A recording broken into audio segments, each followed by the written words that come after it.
Welcome to the Rim Break Rodeo. We hope this video helps. You'll start by preparing the Redmi so scanning works immediately. Open settings quickly to confirm camera permission is allowed for the camera app. This prevents permission prompts mid-scan.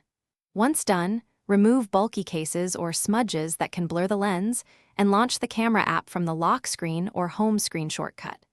Make sure to switch to photo mode. Redmi uses the main camera for QR detection.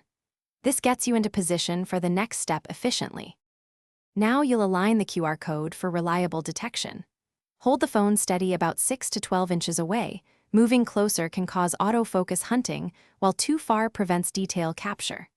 Center the code in the on-screen guide and angle to avoid reflections. Rear LED flash can help in low light.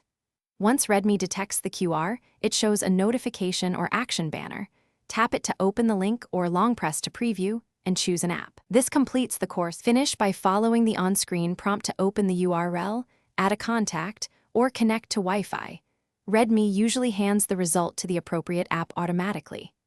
If the code isn't recognized, make sure the lens is clean and toggle camera permission off and on. You can also clear camera app cache in settings. As a fallback, open Google Lens from the camera or install a reputable QR app, because it can read damaged or stylized codes more robustly when the stock scanner struggles.